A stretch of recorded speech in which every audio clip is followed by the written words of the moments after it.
Under the relentless glare of the merciless late afternoon sun, the rural road shimmered with heat, its surface steaming as if alive with the pulse of the day.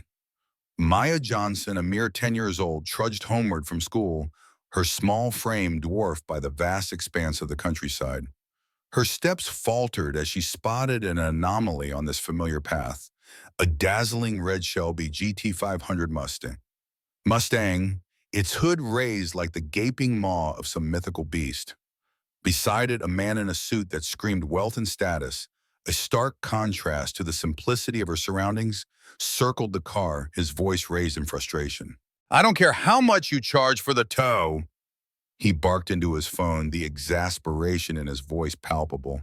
"I've been marooned on this godforsaken road for 2 hours. I have a meeting with the governor in." He checked a watch that could have paid for a year of her family's groceries. Less than 3 hours, for God's sake. Maya paused, her Aunt Renee's warnings about strangers echoing in her mind. Yet the man's plight so out of place in this humble, predominantly black community, 2 hours from Boston, tugged at her heartstrings. She shifted the weight of her backpack where nestled among her books was the small toolkit her Uncle Leon had given her. He always said everyone should know a bit about engines. "Excuse me, sir." Maya's voice was small but determined as she approached, her eyes wide with curiosity and concern.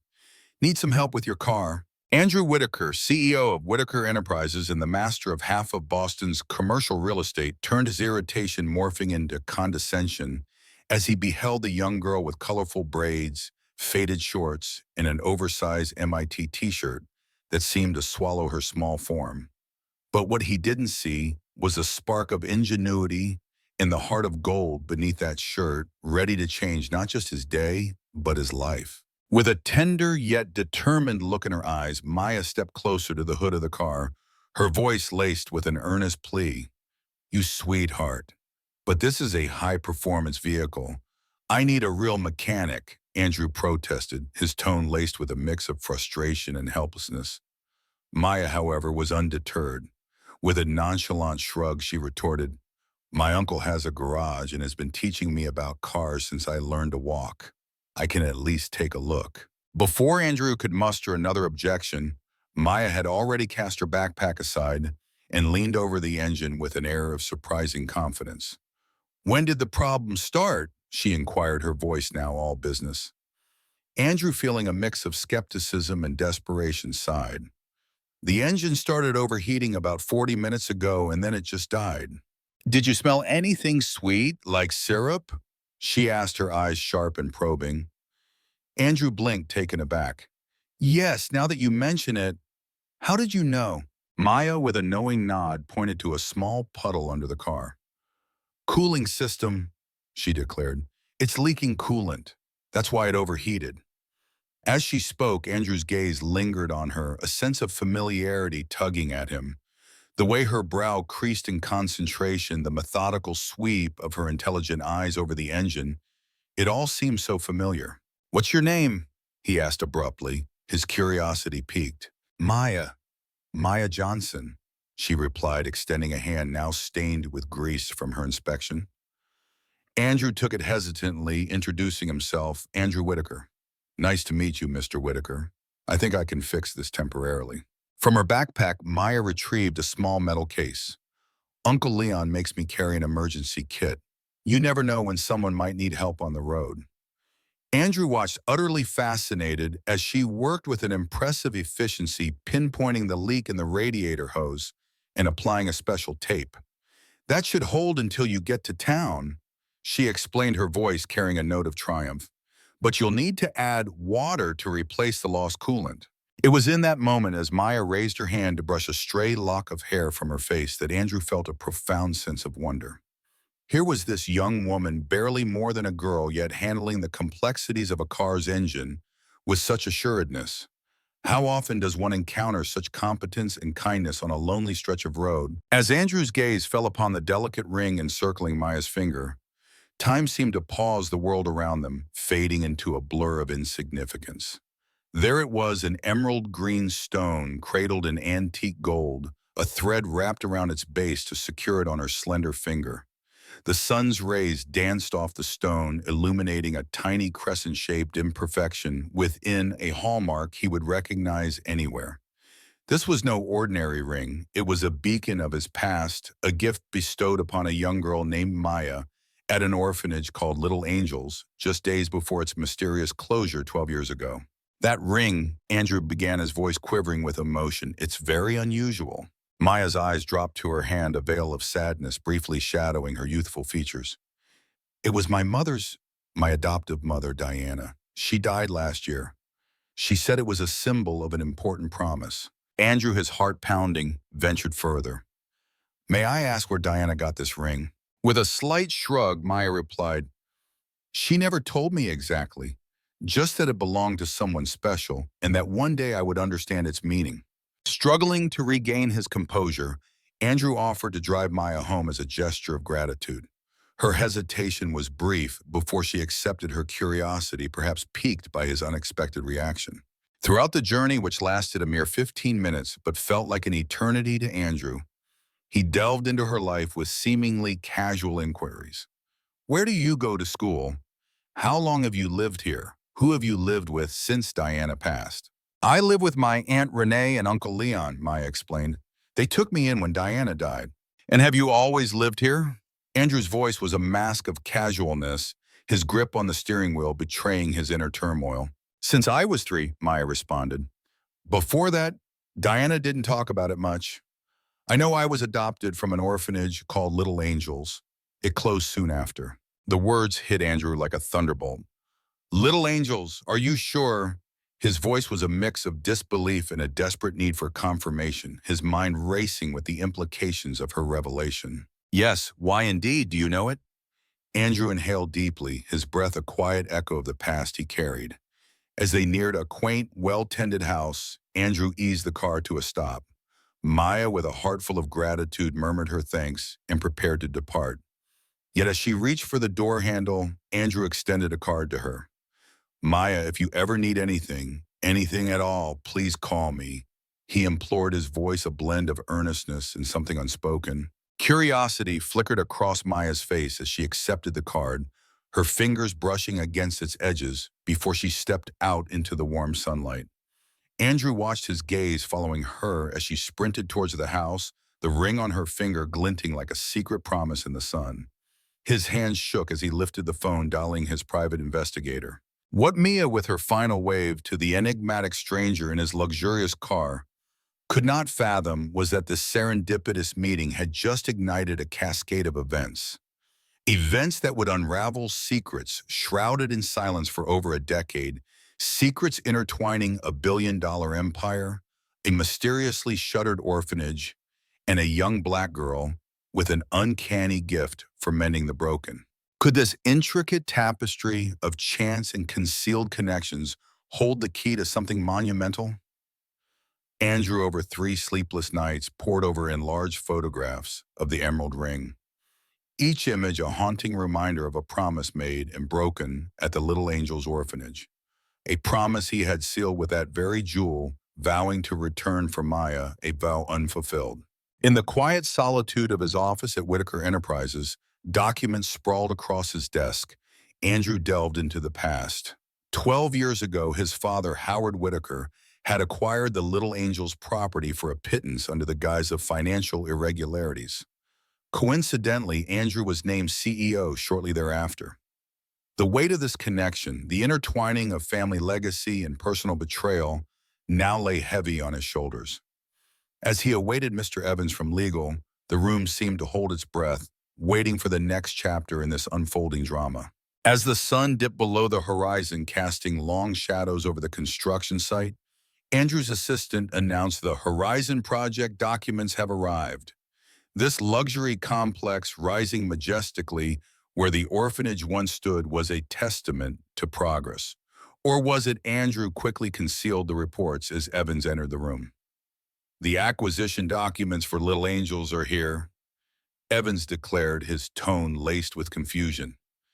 Though I'm puzzled why we're revisiting ancient history. Your father insisted these documents remain on file. Andrew responded, his voice a blend of annoyance and authority. My father is basking in the Florida sun retired. Andrew continued, a touch of irony in his tone. And I am at the helm of this company now. As he pored over the documents, Andrew's heart skipped a beat. There were suspicious bank transfers and, more chillingly, a list of children reallocated when the orphanage shut down. Maya Johnson's name leaped out at him, circled in a stark red, labeled as a special case. Just then, his investigator Ramirez called with urgent news. I've located Diana Johnson. She was involved in a car accident last year. Brakes failed under suspicious circumstances, Ramirez reported. And what about the adoption records? Andrew pressed his voice tight with anticipation.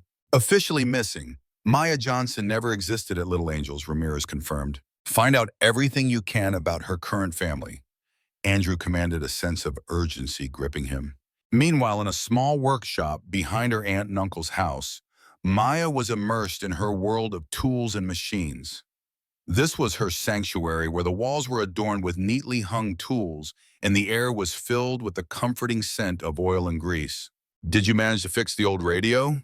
Leon asked, stepping into the workshop, his voice warm with curiosity. Maya's smile was radiant as she lifted the 1950s radio.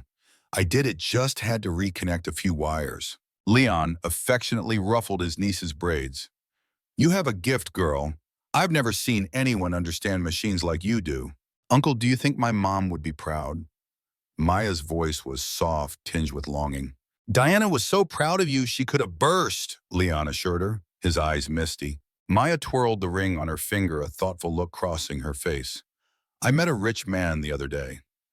His car broke down and I fixed it. He recognized my ring. Leon froze, a sudden tension in his posture. What man? Andrew Whittaker, Maya replied, showing him the business card. He gave me this. That night, Maya found herself plunged into a hidden world of secrets. As Leon's face turned ghostly pale upon seeing her ring, his eyes darted nervously towards Renee, who had just appeared in the doorway, her expression tight with tension. Maya, sweetheart, Renee began, her voice quivering with emotion. Remember when we promised to unveil the truth about Diana when you were older? The moment has arrived. Maya's heart pounded as she listened to the tale of Diana, the nurse at the orphanage, who had spirited her away when the place abruptly shut down. They had lived under assumed names, always on the run, their eyes scanning every shadow. Your mother left this for you, Renee said, extending a time-worn envelope with trembling hands. She made us swear to give it to you only if someone from the Whittaker family appeared. With fingers that shook like leaves in a storm, Maya opened the letter. My dear Maya, if you are reading this, someone has traced you back to us. There are truths you must uncover. Meanwhile, at Andrew's apartment, the phone rang again. Ramirez's voice was urgent. Sir, there's another investigator poking around Little Angels. A reporter named Marcus Hayes. He's unearthed quite a bit. Andrew's heart skipped a beat. What has he discovered? A lot. And he has a theory about why your father was particularly interested in certain children at the orphanage, those with unusual talents. The next day, a sleek black SUV slowed to a stop in front of Maya's school. Inside, two men in dark suits watched as she emerged with her friends. Is that her, the girl with the emerald ring? One asked. Yes, sir. Mr. Whittaker Sr. insists on seeing her immediately. Unbeknownst to them, Leon was there too, parked across the street. His hand reached for his phone, dialing a number Diana had given him for emergencies. Marcus Hayes, he whispered into the receiver. It's about Little Angels and a girl with an emerald ring. I've found the proof you've been searching for. Back at Whittaker Enterprises, Andrew faced his father, Howard, who had flown in from Florida, his presence heavy with unspoken questions and the weight of impending revelations. Suddenly, a storm erupted in the tranquil conference room. What's this nonsense about reviewing the documents of that little angel? Howard Whittaker bellowed, his voice echoing off the glass walls. I thought that issue was resolved. I found Maya Johnson, Dad, the girl with the emerald ring. Andrew countered, his tone laced with both frustration and a hint of excitement. Howard dismissed it with a sneer. So what? Just another orphan. Project Horizon is what matters with billions at stake. What was so special about that girl? His laughter was cold, devoid of any warmth. Don't you see the grander picture? Some children are treasures ripe for the taking. They possess talents we can mold and exploit. She fixes things, Andrew interjected, his voice low, almost reverent. She can glance at a broken machine and comprehend its essence. Howard's smile was chilling, a predator's grin. Imagine the military applications, the patents, the sheer power. This is why we acquired that orphanage. What Howard and his son didn't know was that at that very moment, Maya was unfolding Diana's letter, piecing together the fragments of her enigmatic past. The emerald ring, more than mere adornment, was a cipher to secrets that could topple empires. The puzzle was beginning to align itself. On one side stood a formidable corporation, its gears grinding to safeguard its secrets at all costs. On the other, a mere 10-year-old with an uncanny gift in a ring whose worth transcended its lustrous stone. And in the middle, Andrew wrestling with his loyalties, torn between power and morality. The conference room on the 50th floor of Whitaker Enterprises was a hive of nervous energy. Howard, usually the epitome of control, now wore a mask of rage. "Where is my son?" he roared, slamming his fist onto the expansive glass table. "Andrew should have been here an hour ago." As if conjured by his demand, the doors burst open. Andrew walked in, his demeanor serene, followed by an unknown woman in a sharp suit, her presence adding another layer to this unfolding drama. "I'm sorry I'm late, Dad," Andrew said, his voice steady, a calmness that furrowed Howard's brow. "This is Federal Prosecutor Claire Bennett. She has some pressing questions about Project Prometheus." Howard's complexion drained of color. Project Prometheus, the covert initiative aimed at identifying and exploiting children with extraordinary abilities. A name that was never meant to be uttered in public, certainly not before federal authorities. "What in God's name do you think you're doing?" Howard hissed, his voice a whisper of shock and fury. Without a word, Andrew approached the expansive screen on the wall, his laptop in hand. "Something I should have done ages ago," he murmured, connecting his device. "The truth about Little Angels and the other 5 institutions you've shuttered over the past 15 years. The room plunged into darkness, and the screen illuminated with an array of documents, photographs, and reports. They painted a chilling picture, detailed records of 48 gifted children, each identified, tested, and manipulated by Whitaker Enterprises. "You've stolen confidential documents." Howard attempted to regain his composure, his voice rising with accusation. "That's corporate crime, industrial espionage. Documents that reveal far graver offenses," Andrew shot back. "Unauthorized experiments on minors, falsification of adoption records, bribery of public officials, intimidation of witnesses." A video began to play. Security footage from 12 years ago showed a young nurse, now known to Andrew as Diana Johnson, escaping under cover of darkness with a child in her arms. Then a clip of Howard, his voice cold and commanding, instructing security guards, "Find her. The girl has significant military potential. We can't afford to lose her." 3 Little Angels employees met with accidents in the weeks that followed. Andrew continued, his words relentless, including Diana's brother, who had begun to ask too many questions. "You have no idea of the implications." Howard started, but his words were cut short as the doors burst open once more. Mia Johnson entered her presence like a storm, flanked by Uncle Leon, and a man with a professional camera, Marcus Hayes from the Boston Globe. "Mia," Andrew called out, his voice breaking through the tension. Howard whispered almost inaudibly, "You didn't have to come." "Yes, I did," she retorted, her voice carrying a surprising dignity for one so young. "Diana always said that one day I would have to confront the men who forced us to flee." Howard's gaze shifted from astonishment to a chilling calculation as he studied the girl. "So you're the prodigious Project 17. I didn't expect you to be so diminutive. And you're the man who killed my mother." Maya countered, her eyes unyielding. "Her brakes didn't fail by accident, did they?" Howard's smirk returned, his confidence swelling. "Proving anything would be a Herculean task. And you're forgetting who I am. One phone call, and all of this vanishes into thin air." But Maya, with trembling hands, reached into her backpack and produced an emerald ring. With deft fingers, she twisted the stone, unveiling a hidden chamber. From within the Prestawayan, she extracted a minute device. Diana was more intelligent than you ever gave her credit for, she declared. This is a storage device concealed within the ring. It holds backup copies of all the Little Angels records, including audio from your clandestine meetings with military doctors discussing the exploitation of children with enhanced cognitive abilities for strategic gains. Howard Whitaker, for the first time in his life, found himself at a loss for words. This is being broadcast live, Marcus Hayes interjected, gesturing towards his camera. To our studio and directly to social media. Over 10,000 people are watching this unfold. Andrew approached his father, his voice a hushed whisper. It's over.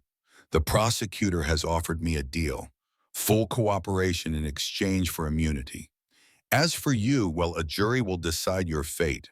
As federal agents stormed the room to apprehend Howard Whitaker, Maya stepped forward, her presence commanding despite her youth. My mother taught me that broken machines can be repaired, she said with a calm that belied the storm within. But broken people must mend themselves. I hope.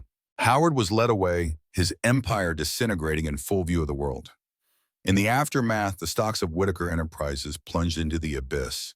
Revelations of decades of unethical practices, illegal experimentation, and deep-seated corruption came to light, painting a grim portrait of the company's legacy. Andrew observed this unraveling with a heart full of both relief and sorrow.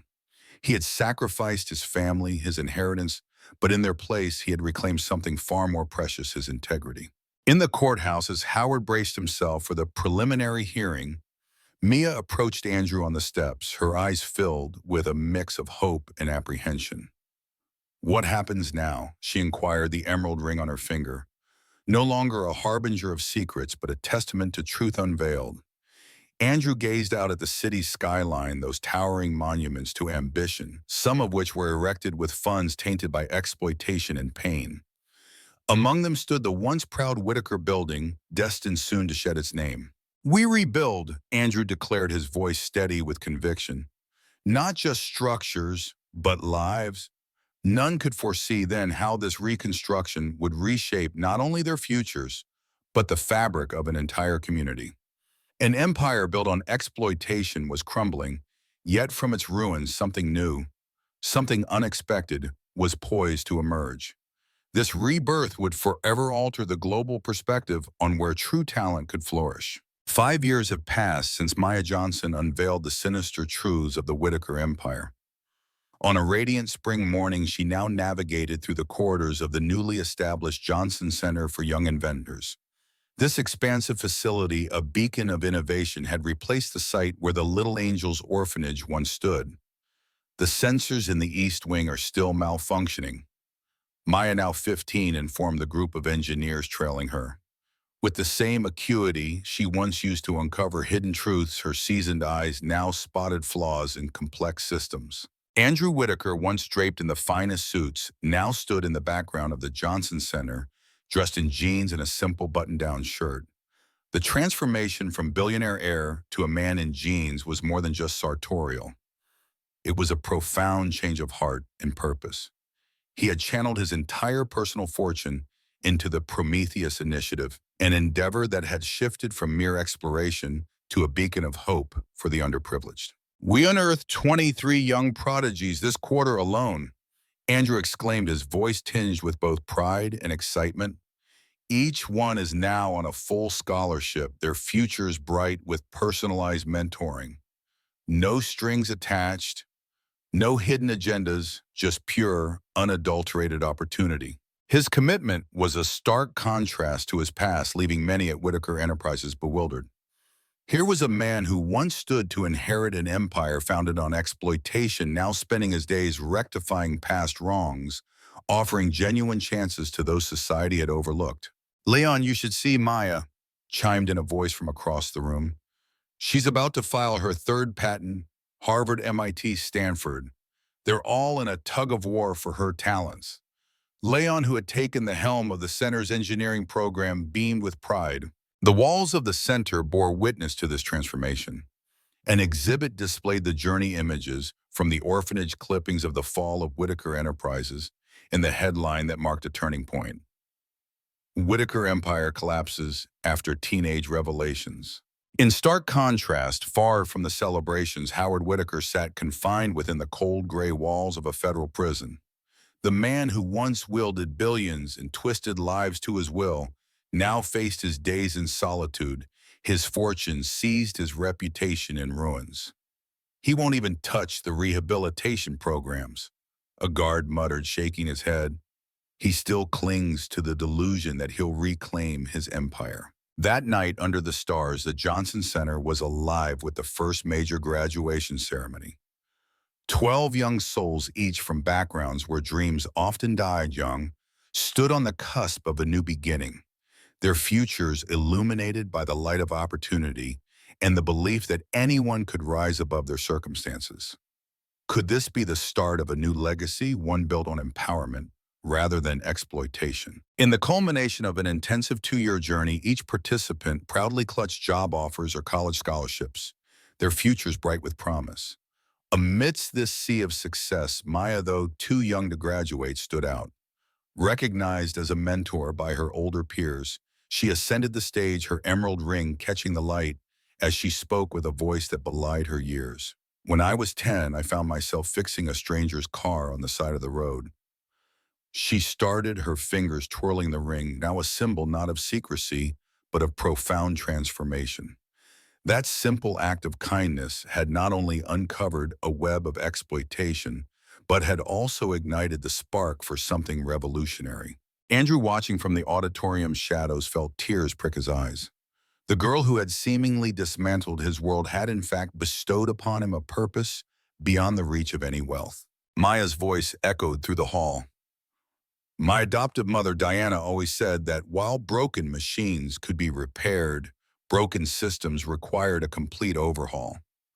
Her words resonated with a truth that cut deep. That's what we're doing here. We're not just mending what was broken, we're crafting something entirely new. The following day brought an unexpected letter, its sender a revelation. Victoria Whitaker, once Howard's daughter but now a federal prosecutor, after renouncing her family name, wrote, We've identified 5 more orphanages running programs akin to Little Angels. Thanks to your testimony and evidence, we've safeguarded 37 more children. Some possess talents like yours. When you're ready, they're eager to meet you. As Maya shared this news with Andrew, Uncle Leon, and Aunt Renee, the room was suffused with a palpable sense of closure. A chance encounter on a lonely road had blossomed into a quiet revolution, altering not just their lives, but an entire system built on the exploitation of the vulnerable. Andrew, his voice thick with emotion, posed a thought-provoking question. Do you realize the irony here? Howard always declared his ambition to leave a legacy behind, and indeed he did, just not in the manner he had envisioned. Maya gazed out the window, watching children frolic in the center's gardens, unencumbered by the sinister manipulations that had once threatened her own path. True power, she mused aloud, isn't found in skyscrapers or swollen bank accounts. It's in the power to touch lives, to make a real difference. As the sun dipped below the horizon, casting a golden glow over the Johnson Center, a new sign was unveiled at the entrance, its message clear and resonant. Every talent deserves to flourish. Every child deserves freedom. This was more than a sign. It was a vow, a commitment to a future built upon the ruins of a dark past, a past they were determined not to revisit. Is it not the stories of justice, resilience, and transformation that stir our souls? If this narrative has moved you, touched you, inspired you, then please subscribe to our channel. Share your thoughts, your emotions, your reactions in the comments below.